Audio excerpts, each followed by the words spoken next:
Good morning. This is WIOX Radio in Roxbury, New York. You're listening to The Other Future. I am your host, Terry Tapp. The show comes to you every other Thursday from 9 to 10, and I try to bring some guest on who can talk about a viewpoint, a project, something they're doing that lies outside the normal, I shouldn't even say that, but the mainstream narrative that we're getting. For instance, if you're looking at the news of late, of course, you have a Tweedledee, Tweedledum show between Democrats and Republicans that you're supposed to invest yourself in, and that show basically is there to maintain a status quo, to prevent change. I'm looking at people who create change. And a change of a particular type, a positive change or a progressive change, whatever label we want to put on that, but a change that brings about, as the show's title evinces or indicates, another future and a better one. My guest this week is Larry Bassett. Larry Bassett is not paying part of his taxes, and it's an interesting story about his choice to do that, what motivates him, and the history of that. There are two strains in the decision to not pay taxes. One is an older strain, or perhaps I actually shouldn't say an older strain, but one strain is to view taxation as a form of theft. The other is to decide not to pay part of your taxes because of where that goes, but to accept that taxation is a legitimate function of a society, a government specifically, but a social necessity. So without further ado, Larry, are you with us? Good morning. I am with you. I'm sitting here in central Virginia. I look out my window on the James River in the Blue Ridge Mountain area, and a couple of 100 miles from the Atlantic Ocean. And I'm glad to be here, and I'm glad to be a part of a program that tries to focus on people who are trying to make positive change, because that is certainly what my goal is. Yeah, and I really appreciate you taking time to come on here. There's so many ways to get into this subject, especially, and I don't want to force this narrative, but especially in light of what is happening nationally, as we go into these debates about policies and candidates and all the rest of this. Tell me some about, you're in Virginia right now. You're originally from Michigan, correct? Yes, I was born and raised in Michigan, lived the first half of my life in Michigan, and moved around a little bit after that. And I'm now in Virginia. I moved to a small city in Virginia because of an opportunity to live in a revitalizing downtown and in a converted warehouse structure on the river, which focuses on arts. The place is called Riverview's Art Space. And I moved here particularly to live in this building and have found a home here in a, for me, pretty unlikely spot. Lynchburg, I don't know if they still use the term, the Bible Belt, but yeah. Lynchburg is part of the Bible Belt, not where I would have expected to end my life. And it's also the home of Liberty University, which is notable for Jerry Falwell and now Jerry Falwell Jr. Yeah. So I would say a source of evil, frankly. I would have to agree with you on that. Although the people in the 16 years I've lived here, Liberty has gone through some positive changes. Certainly at the top of the structure, it's pretty alien to my thinking. Many of the people who attend the university are not bad people. So, you get all types and all different kinds of situations. But We're here to talk about war tax resistance. And I'd like to start off because I suspect there's probably a lot of people in your audience who don't even know what war tax resistance is. Exactly. It's a pretty small movement. We're a hard group to count because some of us are more or less public, and some of us do this in lots of different ways, which is kind of a positive thing because you can create your own path in a lot of different ways. But there are some things that keep us together. But for as long as I've been involved with war tax resistance, which has been probably over 50 years, they always say there's like 10,000 war tax resistors in the United States, which is a pretty small number. Right. We're not a movement which gets a lot of publicity. For people who are old enough to have been around during the American War and Vietnam, war tax resistance got a fair amount of publicity because some fairly notable people were resisting taxes, and a lot of people resisted the federal telephone tax, which at that time was a surtax on basic phone service, which and phones back then weren't like they are now, but right. What we would now call landlines were they passed a 10% federal tax in Congress, particularly to finance the war. So can I pause you there for a second? Because sure. There's a lot you're saying that I'd like to explore. Sure. So I'm pushing. I spent some time in New York, so people say I talk too fast. No. It's just I like to unpack some of these things. So can you mention just for people listening, especially if someone is younger and doesn't know this, who some of those prominent voices in opposition to the Vietnam War were? And I have a reason I'm asking that. But can you off the top of your head? They're probably one of the more well-known people was Joan Baez, right. Who resisted taxes and was very public. Dr. Benjamin Spock, who people in the last generation remember as the baby doctor, right. was very active. There were lots. There was a broad coalition of people who were, of course, opposed to the war, and people were trying to figure out ways to state their opposition. Well, and it's interesting to me. Sorry to interrupt on that, but sure. As I'm looking at American politics right now, I came upon two documents years ago that really shocked me because, well, the documents were a list of academics and intellectuals, such as they are in the U.S., right. And they were people who had signed a petition opposing the Vietnam War and opposing government federal monies being allotted to perpetuate that war. However, there was a second petition, a set of signatures in favor of that war by academics and intellectuals. And I was shocked by the names on there because I didn't understand why someone with a lot of knowledge, with a robust sense of critical thinking, would be in support of that war. Yet, as I've gotten older, and now I'm middle-aged and reflecting on these things, I see that, as the further you're embedded in the system, the more interest you have in the perpetuation of that system. Yes, and that's true with people who are war tax resistors, because it's pretty easy to be a war tax resistor if you don't have any income. If you're young and you don't have a lot of stuff.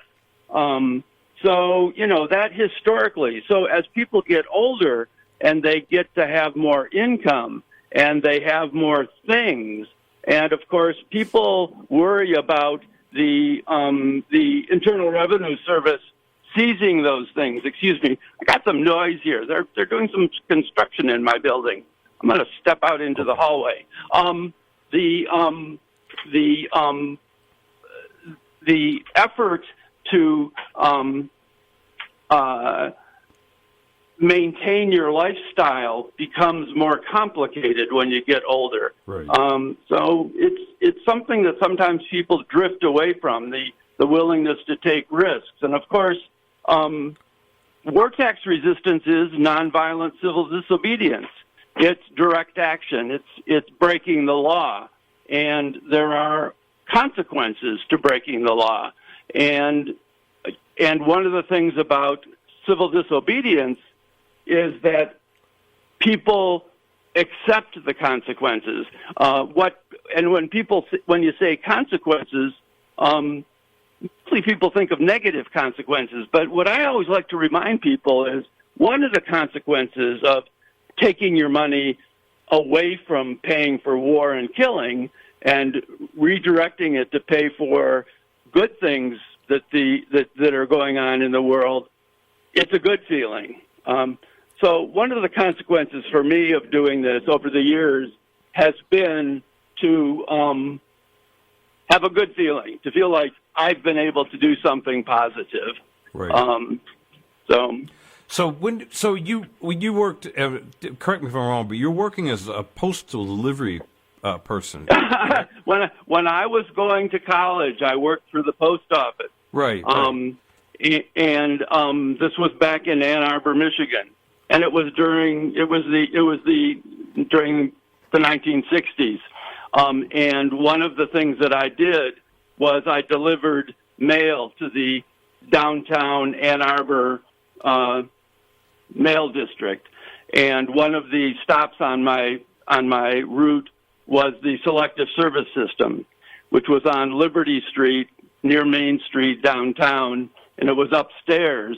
And I would be sorting out the mail in the morning, and people had to send in a postcard when they were registering for the draft. Right. Of course, I was also eligible for the draft. I was 19 and 20 years old during that time. And I would take this. I did this on Saturday mornings to deliver this particular route, and I would end up with a couple of inches of little blue cards that people were sending into the Selective Service in Ann Arbor. Right. And I would go up there, and there would be people sitting in protesting the war. And there I was, pretty much the same age that they were, in many cases, stepping around people. And they were being very polite to me.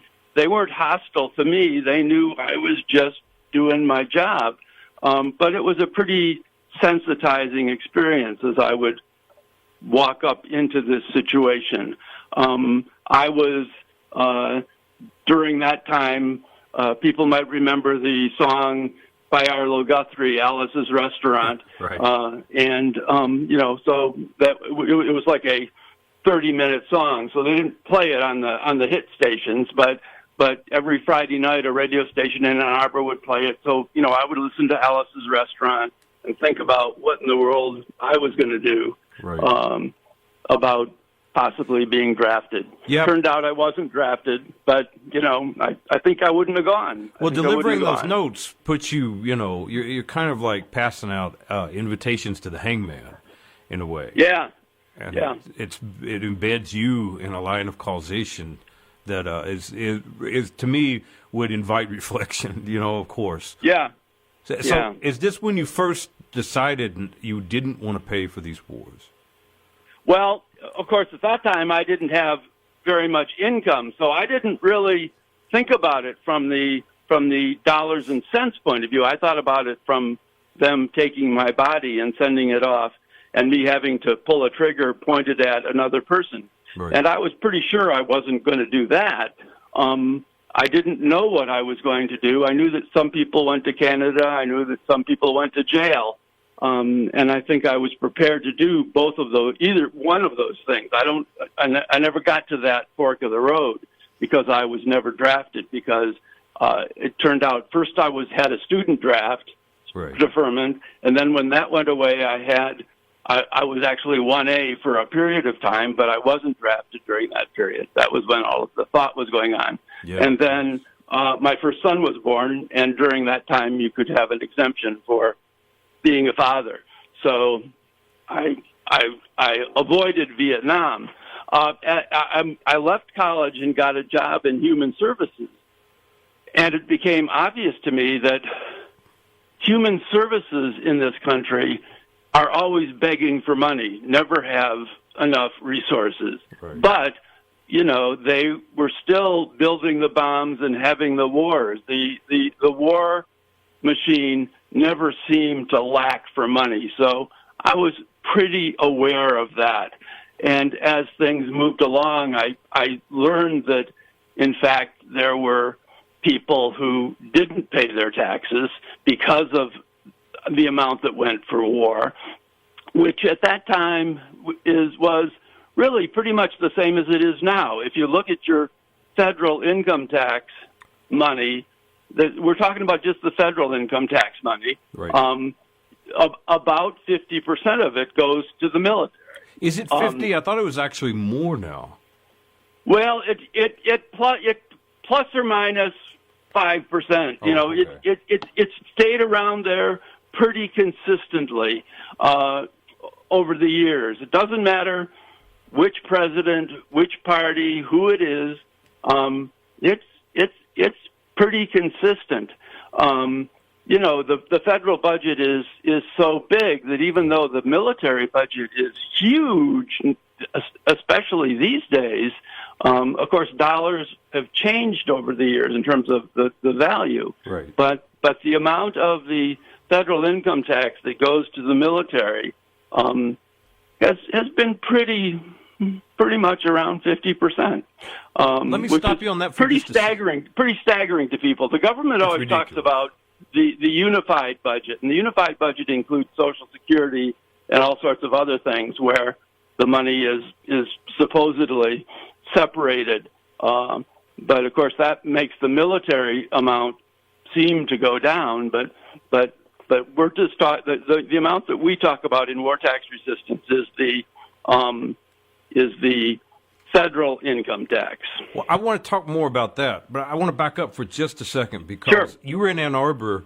That would be the late 60s or early 70s. Yeah. Okay. Yeah. I know a gentleman who was in that area in that time period. Of course, he's much older, but he burned down a selective service office and did some time for that. And there was a bombing in the ROTC in one of the college buildings. That's probably what happened. It wasn't.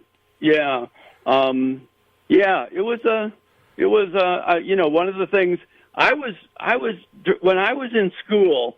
One of the first things that happened was in Ann Arbor was there was a teach-in at the university, right. And that was in 1964-65.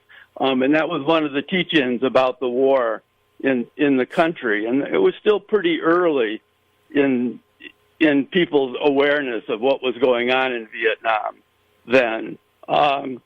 There were some marches in town, and I remember, somebody threw a brick or something through a bank window. But I was pretty distracted by life during most right. of those years. I was a full-time student. I worked close to full-time at the post office. I was married. I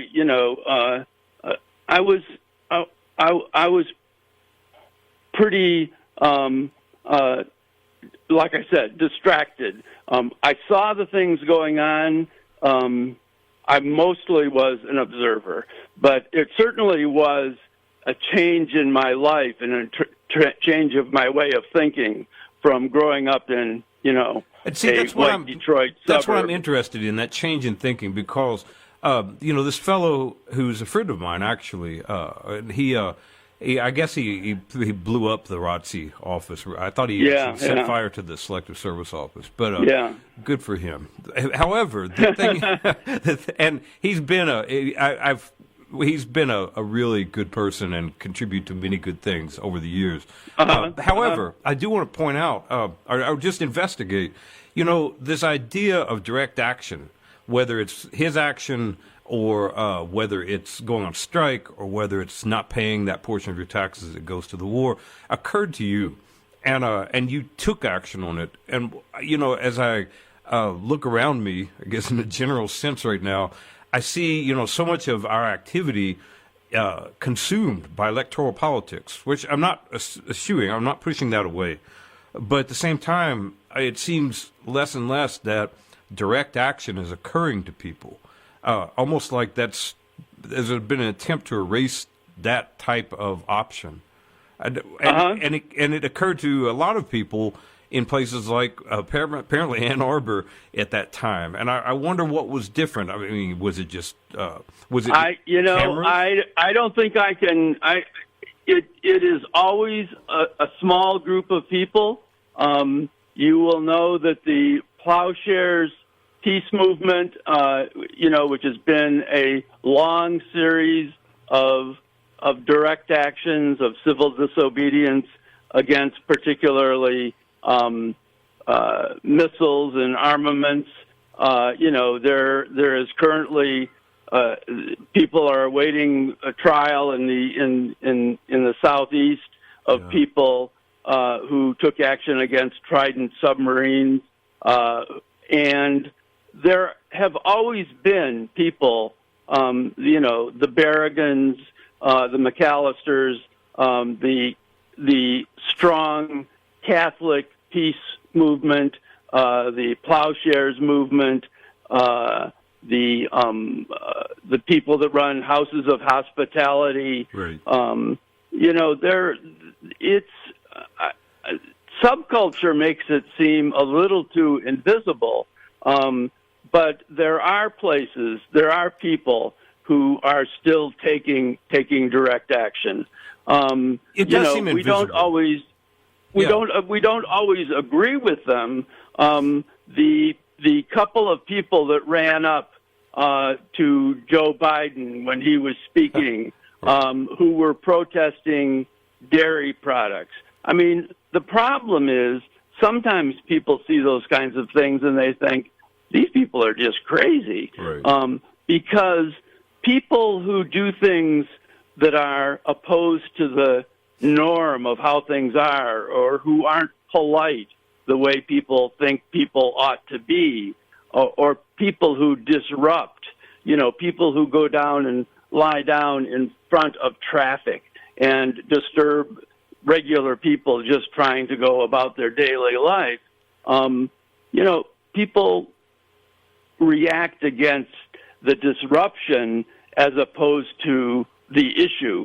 And I think there's a hierarchy of those issues. I gave a talk 3 or 4 years ago at a thing called Left Forum, and I was on a panel. I wasn't just giving a talk. Mm-hmm. And before the talk, as people were preparing what they're going to present, a lady came in and presented to us as we're preparing this document about the need to not eat eggs. And that's fine. Yeah. I'm not commenting on that one way or another. But as we began the panel, she continued to interrupt to reflect on the need to not eat eggs. And the panel was on economic Marxism. And so, this was very distracting. And it's not that she didn't have a valid point, or that she did. Yeah, no, those kinds of things are difficult. It's difficult because it's not foundational, and what you're doing is foundational. Go ahead. When I was in Ann Arbor the first time, it was the era of the Human Rights Party, and the third party actually elected a couple of people to city council, and I was involved in that, and they had decision making by consensus, which is always sort of like the way you would want to make decisions, and yet part of consensus is that one individual can block a decision. So, we would have long meetings that would go long into the night. And kind of in retrospect, looking at that, it was kind of like there was it became part of the process that whoever could stay the longest and wait out the long conversations could get their way, because people would leave because they had to go to bed and get up to work the next morning. So, late at night there would be a small group, and it would be different than the large group at the beginning. So, all sorts of experiences that, you learn from those, and you try to understand how you can be open to everybody's input and yet not be distracted by everybody's input. Exactly. So it's interesting to think about all of those processes. My experience as a war tax resistor, initially the focus was on resistance. You're trying to work against something. What I have begun to realize kind of late in the process, although it turned out that it started right at the beginning, because my first resistance back in the early 1970s was for a very small amount of money. It was for a few $100s.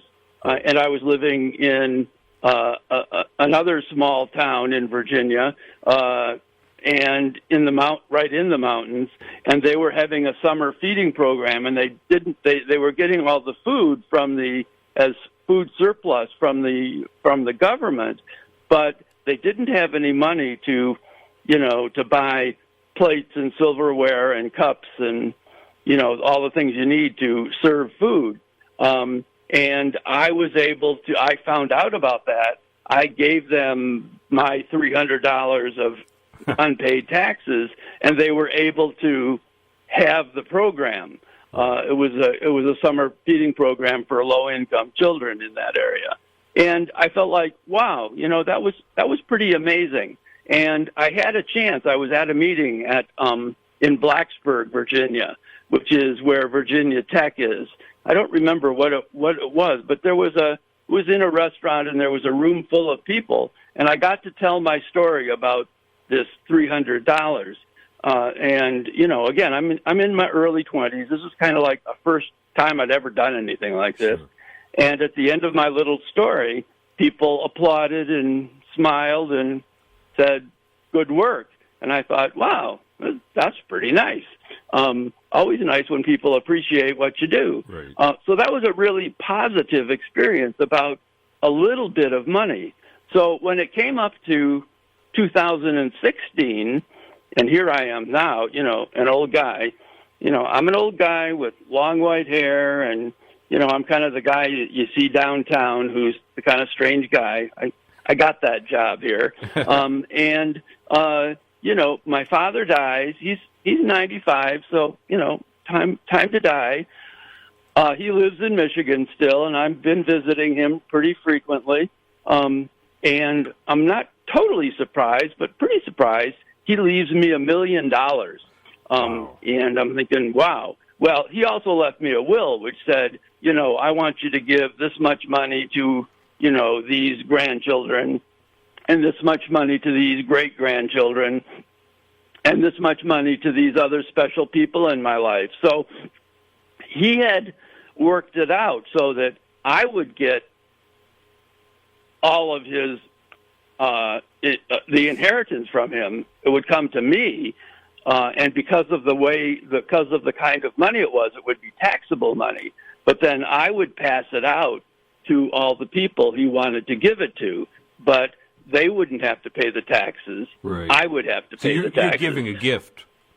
Yes. Oh, this is WIOX. So one second, Larry. But he had this all worked out. I mean, he obviously knew that I was a war tax resistor. So, Larry, 1 second. Let me do a station ID here. Sure. This is WIOX. Sure. You're listening to The Other Future. I'm your host, Terry Tapp, and my guest this week is Larry Bassett. Larry Bassett is not paying his taxes, and he's telling us why. He's not paying a portion of his taxes. Go ahead. So yeah, I actually don't pay any of the federal taxes that I owe. I do that. Different people do different things. As I mentioned before, about 50% of federal taxes go to the military. So some people don't pay 50%. Right. Some people don't pay just a symbolic amount, just to make the statement. I try to keep my money from going to the military, which is mostly to kill people. So I don't pay anything, because anything I pay, 50% will go to the military. That's my theory. Mostly as a old retired guy, I don't owe any taxes. But so along comes my dad Right. and gives me a bunch of money, which has a lot of taxes connected with it. So I got the money in a couple of dollops, over a couple of years, 2016, 2017, and I ended up owing about $250,000 in taxes. So I file my returns honestly, accurately, comes down to the bottom line, says this is what I owe, and then I send it in. Or these days, file it electronically. And then I send a letter to the IRS and to my congresspeople and to the local paper saying, I'm not paying and this is why. And then I kind of feel good. And then what I do is take the money that I didn't pay and pass it out to people locally and nationally and internationally who are doing good things. Mostly, legitimately tax-deductible organizations, which I can then claim on my next year's taxes as deductions so that it lowers the amount that I legally owe, which is a good thing to, So I'm not necessarily looking to owe a lot of money because, of course, they will try to collect it. Right. And, I'm not interested in having them be successful in collecting it. And mostly with me, they haven't been. They have begun to take 15% of the Social Security that I get. That's the most that they usually take of Social Security. People tell me they could take more, but they haven't taken more. They would try to. They contacted one of the banks that I used to have, but I have been switching my. I don't keep a lot of money in any particular bank. Right. And my income is basically at this point now that my opportunity to be a millionaire, I guess, it kind of sounds like an American thing to want to be a millionaire. Well, okay, been there, done that. I gave away the money that my dad wanted me to give to related and special people. I made about $260,000 in donations, and I spent a little bit on setting up a retirement situation for me so that when I can't take care of myself anymore, I have a place where they'll feed me 3 meals a day. Sure. And smile at me. So I did some good things for myself because of the money I got from my dad. But I did some good things for a lot of people in a lot of different ways because I had quite a bit of money, but based on my standards anyway. I actually gave some money to a young man that I met a number of people on Facebook. And I did a little bit of made a pretty significant effort to find out about a few people. If you are on Facebook, you will find that people will ask you to be a friend and then ask you to give them money because they're poor. It's kind of part of Facebook that most people don't have much experience with. But because I had money, I paid a little bit of attention to that, and I made some effort, some due diligence, I guess you would call it, to actually confirm that what these people were telling me was true. And I ended up trying to help a little bit with a few people directly, where I thought I could not give them money like income, because I knew I couldn't keep on doing that, but money to help with a training program. I helped a young man and a young woman in Haiti. I helped a couple of people in Kenya. I helped an orphanage in Uganda. And, I still have contact with most of these people. And it's difficult having money and trying to help people, because people who are impoverished, it's not easy to solve what their problems are. Right. These are structural problems. You have those personal experiences, and you get to know people who are desperate. And of course, sometimes when people are desperate, they do things that you maybe wish they wouldn't do. But what do we know? I mean, I've never been desperate. I've never been impoverished. So I've learned a lot, both about how hard it is to help that world problem, but also how much agony there is in the world. I like what you're saying, and I think more people need to realize this. You're not simply making some sort of statement by not paying taxes, and you're not doing that simply by not paying that portion that goes toward what we call war, but it's far more than war. It's pacification and money toward, I call them special interests, but they're basically the super wealthy's investment portfolios for the defense contractors. Yeah. But you're not just not doing that. You're actually taking that money and giving it to people and projects that you think are worthy. And I think, if we could actually break that down onto a graph, and I don't really like these things, this kind of bureaucratic approach, but if you could look at it on a graph and just see in your community, where that money could go and what it could do. I've been involved with organizations that, $20,000 would mean a 180 turn for them. And I've been, right. in Kentucky and in New York City as well. I've found myself, I've been extraordinarily poor at different times, but I found myself at different times being high on the hog. And I'll have $10, 20.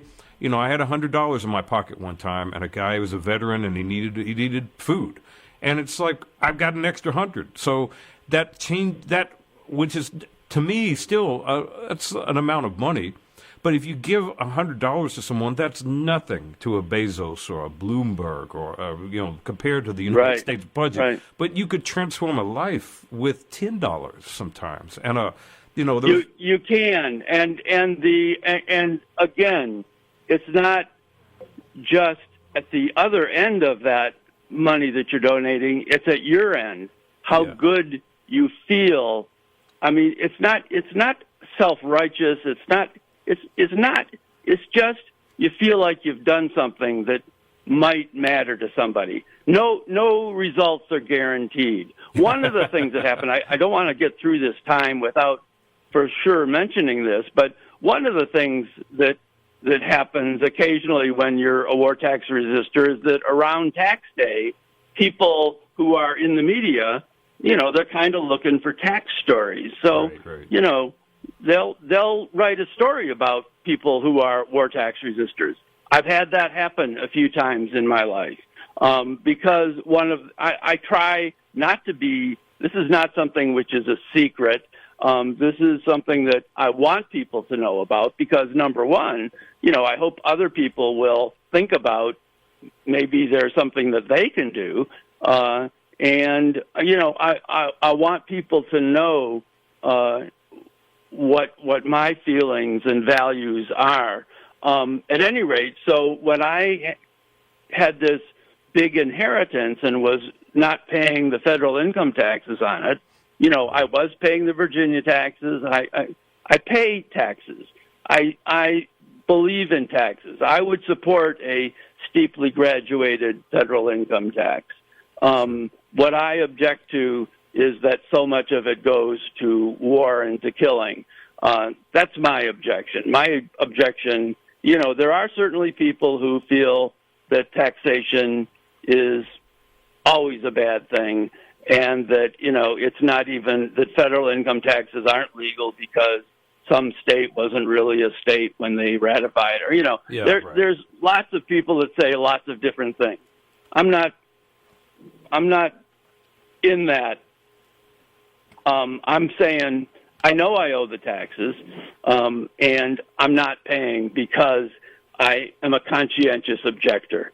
The United States, when there was a draft, people could be conscientious objectors. They could say it's, I can't do that morally, and they could get a deferment. There has been an effort in the Congress for forever, it seems like. I think it was first proposed in 1972 by Ron Dellums, who was from California. Right. The Peace Tax Fund, a way for people to pay all of their federal income taxes without any of it going into the military because their taxes would be segregated into non-military. So, sometimes people say, well, you should try to work within the system. Well, trying to pass the Peace Tax Fund, which is still in Congress,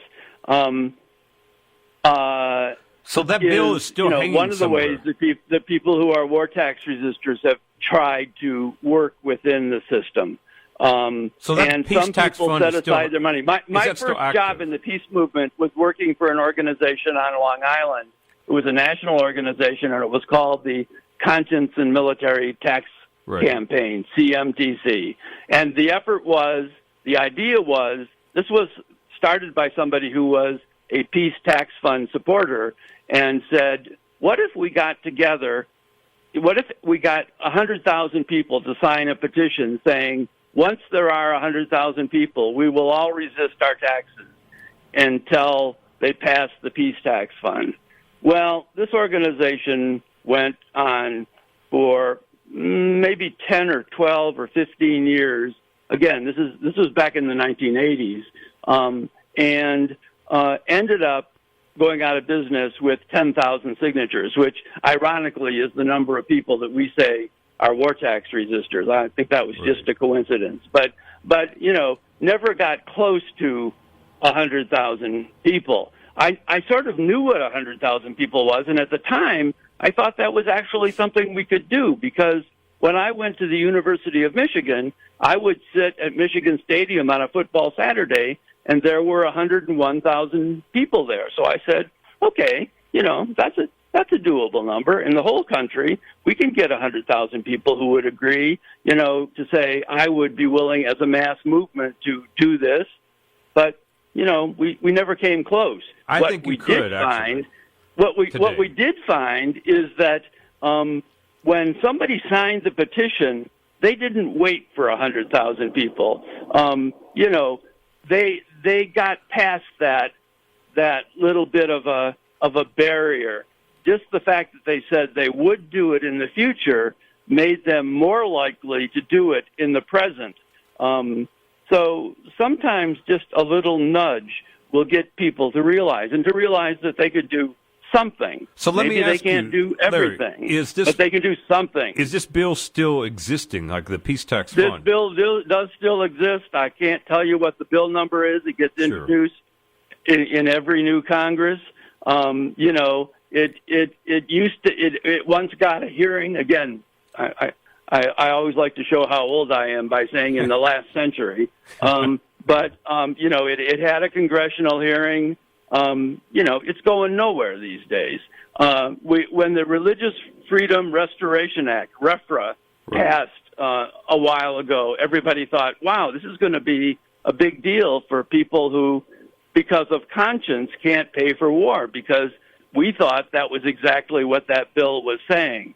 Well, the only thing that they've used that bill for is to say that, you don't have to pay for abortions and you don't have to bake a cake for a gay couple. Yeah. So, RFRA hasn't really turned out to be the panacea that some of us hoped it would be, because basically it said that the government has to be receptive to people's moral and religious views. Yeah, it's a very right-wing interpretation. The word religious, at least in the legal context, is now normally in law understood to be moral and conscientious.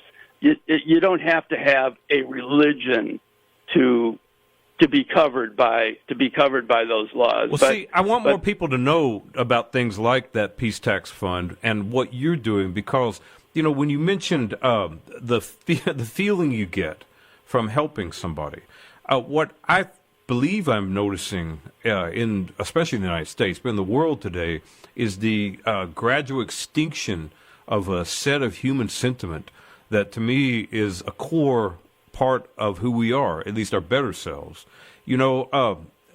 you mentioned the Catholic resistors, and I'm thinking of the Catholic workers, especially. Yes. They have that's who I meant. Yeah, exactly. They have a place in the Lower East Side, and they take a vow of poverty, and they're Christian or Catholic anarchists, and they Dorothy Day. If people want to research her and look this up, the fact you could take a vow of poverty and what you would receive from that in terms of the meaning of your life and the fulfillment, I think is so alien to the consciousness that is perpetuated by our status quo that it would be more acceptable to say, I am a child molester or a mass murderer. And I think that, like, I was on a major strike at one time, a wildcat strike, and when I talk to people about that, the feeling of solidarity, of standing with people, is something that is almost non-existent in our culture now.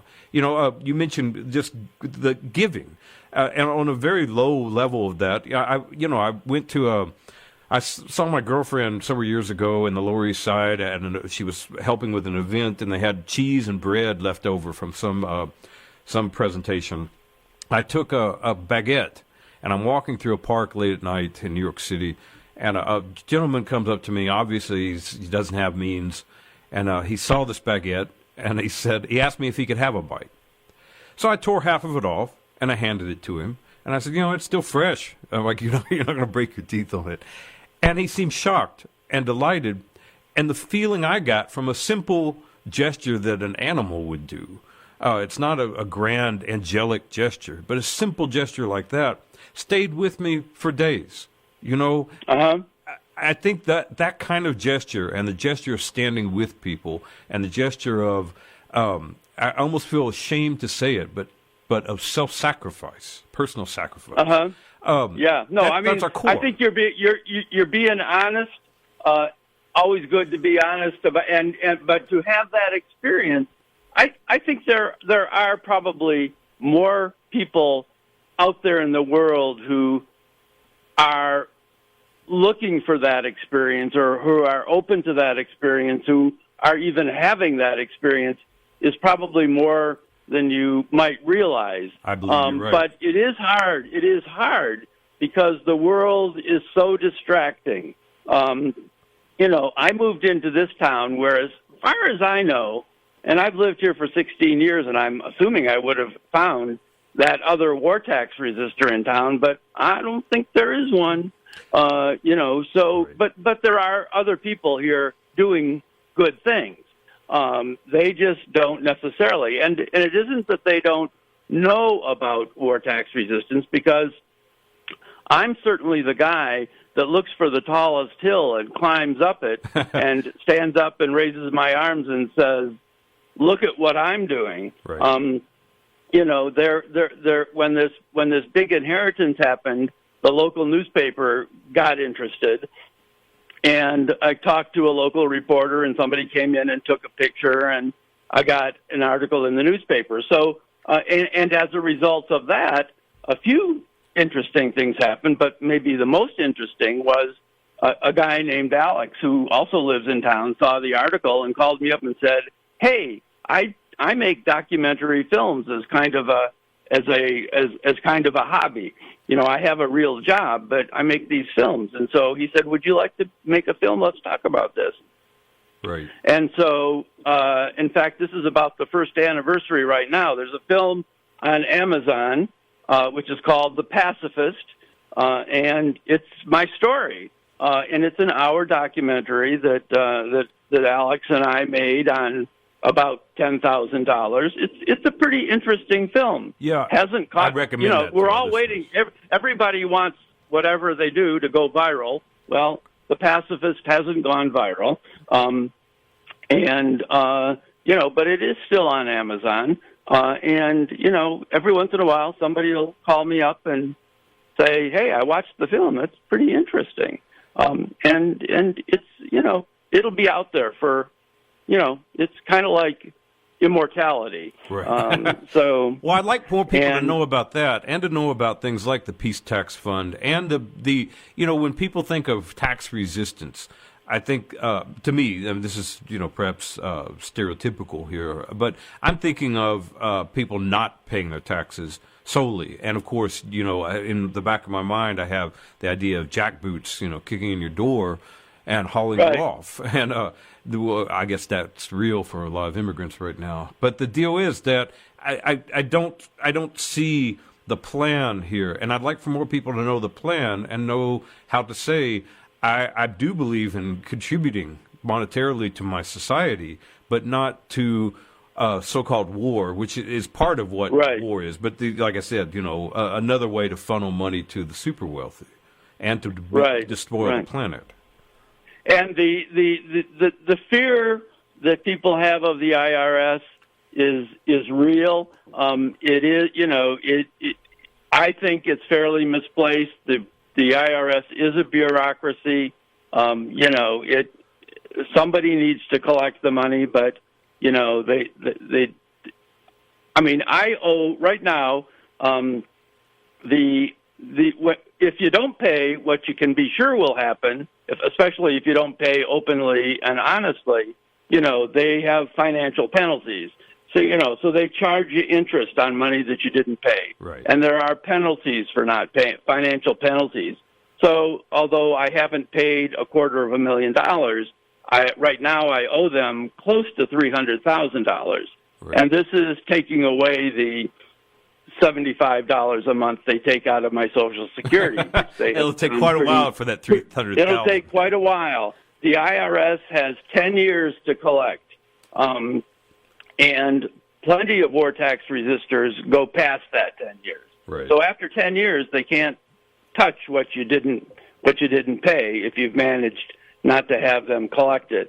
They're not very good at collecting. And the people that you hear about mostly are people who are crooks. Right. I mean, so unless they're good enough crooks, so they can get into public office. They do occasionally try to get down on somebody who's a conscientious objector, but when they do that, they almost never look very good. Right.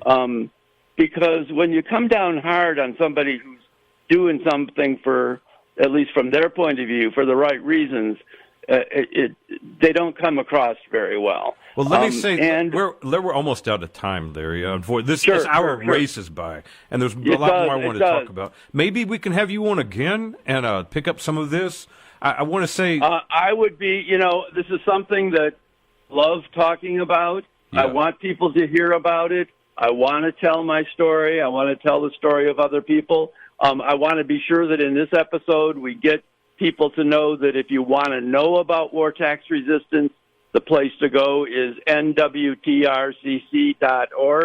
NUTRIC, National War Tax Resistance Coordinating Committee, is the national organizing committee for war tax resistance. There was sort of an informal organization during Vietnam. It kind of went away when the war went away. Sure. But in 1982, a number of peace organizations involved with war tax resistance got together and started up the National War Tax Resistance Coordinating Committee, and it has been in existence since 1982, is of course, always struggling financially organization, but is around the country and has a fairly incredible website with information, everything you would want to know about war tax resistance. Yes, please take a look at that. People. And also the Amazon Prime video, The Pacifist. The Amazon Prime, look at The Pacifist. Alex, the guy who made the film, tells me that what you do with films, if they haven't caught fire, is you take them away after a year. So we haven't agreed. It is just about a year that it's been on Amazon right now. Well, Larry, let's see if we can. I'll attach people should that check to it this. out.